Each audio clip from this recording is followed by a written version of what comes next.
Hi, I'm Ian Thane, and welcome to this weekly update on SAP Developer News.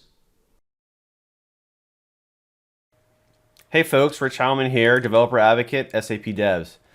So the Wrap Generator is making the news again this week as Andre Fischer has posted a how-to video on the SAP Developers YouTube channel, which gives us a good overview of the Wrap Generator open source tool and how to create the JSON input file, which drives the generation of the business objects.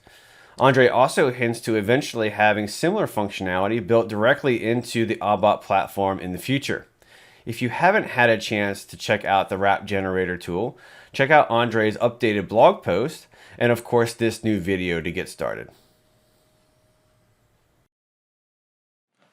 When it comes to starting your education or continuous learning for SAP HANA, you have two main choices of free software you can access to help in the effort. SAP HANA Cloud Trial, as part of the SAP Business Technology Platform Trial, offers you a hosted and managed version of SAP HANA Cloud.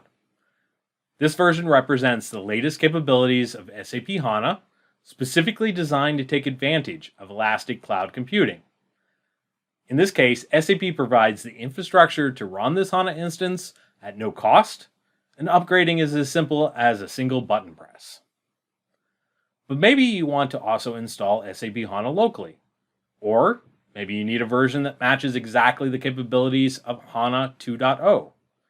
In this case, SAP also offers the free SAP HANA Express Edition as both a binary installation and container-based images. This way you can install your own HANA instance on your personal laptop or any cloud infrastructure you provision.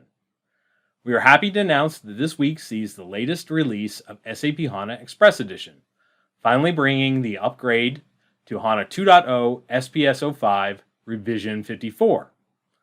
So for all you longtime HANA Express users, head on out to the download link in the video description to get started upgrading to the latest on-premise version of SAP HANA. Last month on an SAP Developer News episode, we told you about the advent of a new series of blog posts on SAP Graph, the API for SAP's Integrated Intelligence Suite. Well, there's a new blog post out in that series now, part 3, looking at real authentication with SAP Graph. So take a look at that. And also on the Hands-on SAP Dev Show, we're going to start a small series that digs into SAP Graph together with you. So look out for that as well.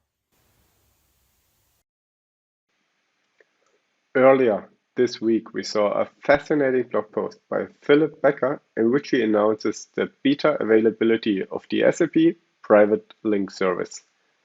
This service lets you establish a secure connection between selected sources from SAP BTP and selected sources of your hyperscaler cloud account.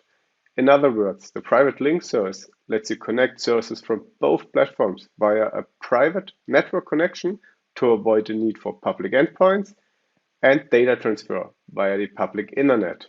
I'm sure this is big news to many customers who run their SAP S/4HANA system on a hyperscaler and want to connect it securely to SAP BTP. For other use cases, setup instructions, and information on the availability per hyperscaler, check out the blog post we linked below.